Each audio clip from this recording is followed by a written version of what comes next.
With the first pick in the 2017 NBA Draft, the Philadelphia 76ers. Hold up, what's my name? More money, more cash, more money, more. What is good, man? Welcome back to another video. So in this episode, you guys really liked how I did the mock draft for the 2018 draft, the one that's coming this year because it's 2018. So I was kind of thinking about it a little bit, and I wanted to do a redraft of last year's draft, you know, with Donovan Mitchell and Jason Tatum.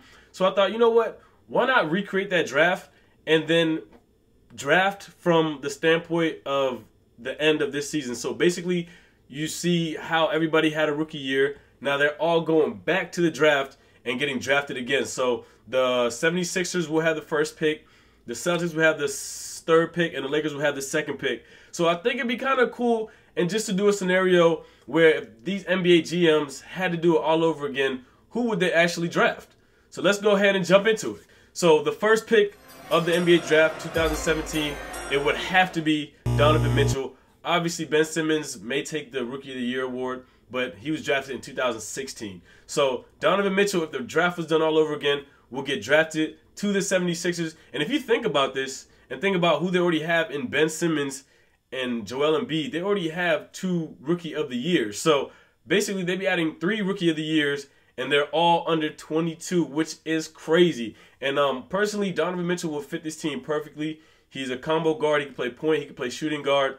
And I think he would fit like pretty much seamlessly in that offense and with that team, being a go-to scorer at the guard position, a guy that can create because he could also make plays. And, I mean, how crazy would that be to watch Ben Simmons throwing a lob to Donovan Mitchell? I mean, that would be insane. And I think he would definitely have about the same production because he has just about the same kind of players. Ben Simmons is a playmaker, and Joel Embiid gets his own buckets in the post, and also he's a good pick and pop option too. So first pick, Donovan Mitchell will definitely be going to the 76ers. Now that brings it to number 2, the Lakers. Now if you're a Lakers fan, what I'm about to say might upset you just a little bit, and here's why.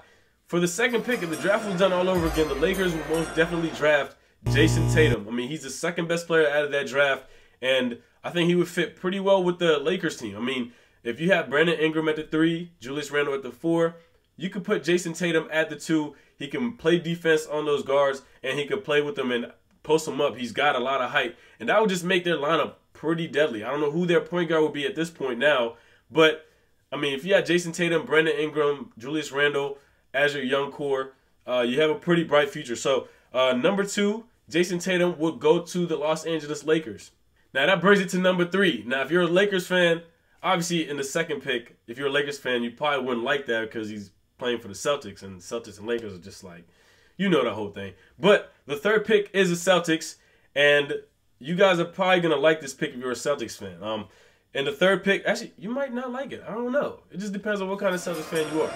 For the third pick, Kyle Kuzma will be going to the Boston Celtics, and here is why. I mean, Kuzma really was the third best rookie. Some points of the season, he was the second best or maybe the best rookie in the league. And I think he would fit perfectly with that Celtics roster back in 2017. I mean, with Horford at center, put Kuzma at power forward, Gordon Hayward at the 3. You can still have Jaylen Brown and Isaiah Thomas or, well, Kyrie Irving because he got traded. So that would still be a very, very deadly lineup. And I think they would do some of the same things they're doing this year. Not to take anything away from Jason Tatum, but the way Kuzma played, the kind of player he is, being a knockdown shooter, I think he would fit perfectly in that system, playing alongside Kyrie, Horford, Jaylen Brown, and Gordon Hayward. So, number 3 pick, the Celtics are going to be, or would be drafting Kyle Kuzma, the power forward out of, I forgot what school he went to. Now, then it starts to get a little tricky. Number 4 is the Suns. The Suns, they drafted Josh Jackson out of Kansas. But if this draft was done all over again, I have to look at my board. If this draft was done all over again, I think they would draft Dennis Smith Jr. Out of North Carolina State. And here is why. I mean, they already got Devin Booker. They have Alex Len, Dragon Bender. So they have somewhat of a young big man core that they could build with. If you have a backcourt of Devin Booker and Dennis Smith Jr., I mean, that's an explosive, athletically and explosive like scoring-wise, shooting-wise, backcourt. I mean, that'd be one of the top young backcourts in the league right now. those two were on the same team. So if I was the Suns last year and the draft got done all over again, you know, I got lucky, you know, time reverse and everything. I kept my memory. I would draft Dennis Smith to the Suns at number 4. And I think if that was to happen, man, they would fill a hole they needed at point guard. And they would just be such a way more fun team to watch and an exciting team moving forward that could really shake up the league at some point. So, number 4, Dennis Smith to the Suns. Now, that brings me to number 5. And this one is actually surprisingly nothing really shakes up. And the 5th pick is the Kings. And honestly, if I was the Kings all over, I would do the same thing. I would get De'Aaron Fox. And he's a great player. Obviously, he didn't stand out as much as the other rookies, but the other rookies like stood out unbelievably, like in a way nobody expected. So De'Aaron Fox, I would still draft him. I still think he's a future All-Star. He's probably already one of the fastest players in the league. He's a great playmaker. He's shown his clutch ability late in games. And if you're the Suns, or if you're the Kings and he's still on the board, you had to draft this guy. So hindsight 2020, the Kings got it right, basically. De'Aaron Fox, number 5, going to the Kings. So now that goes to the Magic at number 6. Now, if I'm the Magic, they drafted Jonathan Isaac. I know in the previous draft episode when I was doing a mock draft for this year's draft, I didn't remember his name. Thank you for whoever commented his name. I didn't remember him because he wasn't around. He wasn't in the league. So if the Magic had to do this all over again, they would probably think about getting a power forward or a point guard. But if you look about who's on the board, Lauri Markkanen, the one that got drafted, power forward that got drafted to the Bulls, will be a perfect fit for the Magic. Playing power forward, he could score, rebound. He could play well with Vucevic at the center position, and that would just be a much better look than Jonathan Isaac, who's also a power forward, but didn't even do anything his rookie year. So if I was the Magic at the 6th pick last year and the draft got done all over again, I would most definitely be drafting Lauri Markkanen, the power forward at the school that he went to, because I forgot the name of it. Then it's the Bulls at number 7. Now, I got to look at my board, you know what I'm saying, because I wrote this all down. The Bulls, if I'm the Bulls drafted Lauri Markkanen, so they drafted a power forward. Now, they still, at this point, have Mirotic, and they have Bobby Portis as well, so power forward is kind of a lot. They already have kind of like that stack. So if I was the Bulls, I would draft Josh Jackson. He actually got drafted to the Suns. But if I was the Bulls at this position at this point, and he's still available, I would draft Josh Jackson, and here's why. He lined up perfectly with Zach LaVine, who's a shooting, aggressive, explosive player, and then you add a small forward who's a defensive, slashing type of player. I think those two will coexist really, really well. And if I'm the GM, I would take Josh Jackson. He showed a lot of spark, a lot of like really potential during the regular season. He has some great highlights, some great moments, and he's proven that he's going to get better and improve as his career goes on. So if I'm the Bulls and he's available, I'm picking up Josh Jackson at that number 8 or number 7 spot. So Josh Jackson to the Bulls. And then it's the Knicks at number 8. Now the Knicks ended up getting Tedelinka, who had some good moments this season too. Defensively, a few decent offensive games, but nothing really crazy. He nearly didn't stand out as much as the other rookies. So if this draft was done all over again, I don't think he'd be in the top 10.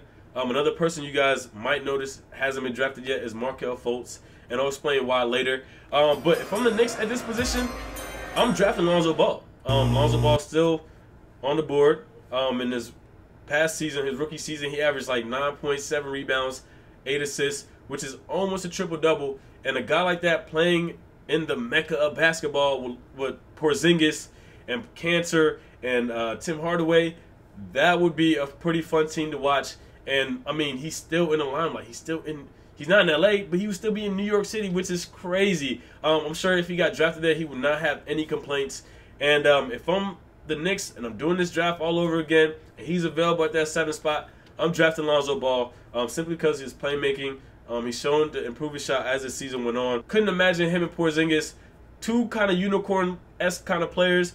That would be a dope 1 and 2 combination. So if I'm the Knicks 2017 NBA draft, I'm drafting Lonzo Ball. And now it's on to the Mavericks. Now, this was kind of a tough pick, but I had to think about what did the Mavericks need. And somebody said they don't like me doing this with my hands. I'm gonna do this with my hands. I'm moving with my hands, all right? I'm moving with my hands. I like talking with my hands when I'm talking, so you know what I'm talking about. What I'm talking about, 1, 2, 3, 4. Anyways, I'm done with the rant. With the Mavericks at number 9, if I was doing this draft all over again, I'm the Mavericks, I would honestly draft, I'm just gonna read to you guys who's available still who had an impact in this past season. Bogdanovich, he went to the Kings. You still have Jordan Bell, OG Anunoby, Josh Collins, Bam Adebayo. And if I was the Mavs and I'm up to draft a player, in my opinion, I would draft Markelle Fultz. Now, the reason I do this is because obviously nobody knew about his injury before he got drafted.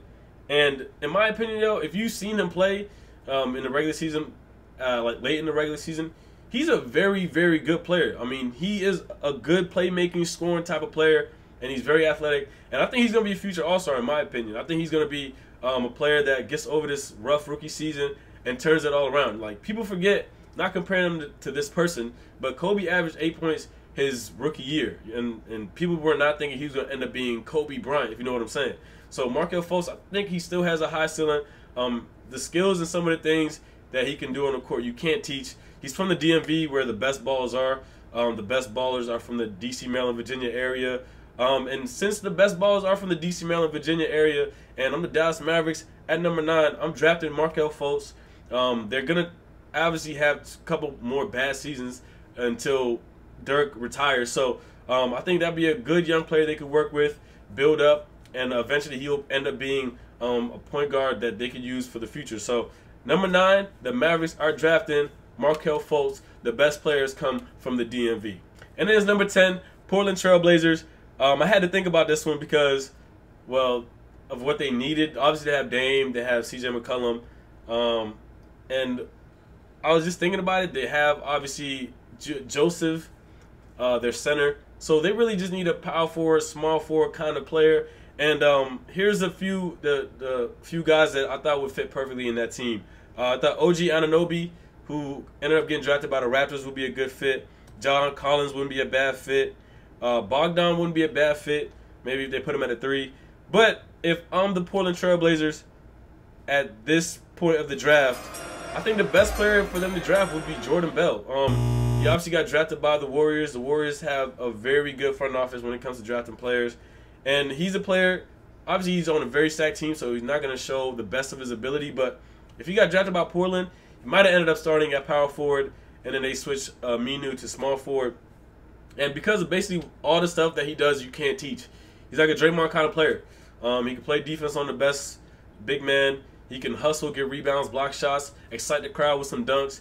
And the Portland Trail Blazers could really use a player like that. So if they were doing this draft again, I think they would draft, what's his name? Jordan Bell. I forgot what school he went to. I forgot. But if I was the Portland Trail Blazers in last year's draft, going back in time, doing a draft all over, I would be drafting Jordan Bell with that number 10 pick. So I just redrafted the whole 2017 NBA class based on this rookie year. Now, I think, this is kind of fun, and you guys really like how I did the mock draft for this year's draft. So I thought, why not do this? It's fun. I get to look back at how some of the rookies played and how some of the teams did drafting-wise.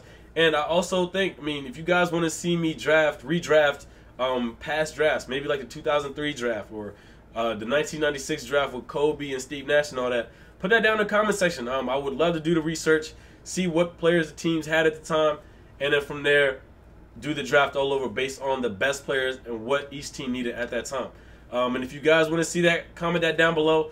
If you're not subscribed to the channel and you messing with the content, subscribe, turn on the notifications so you're always up to date when I drop a video. Other than that, man, you know the rest, man. Signing out.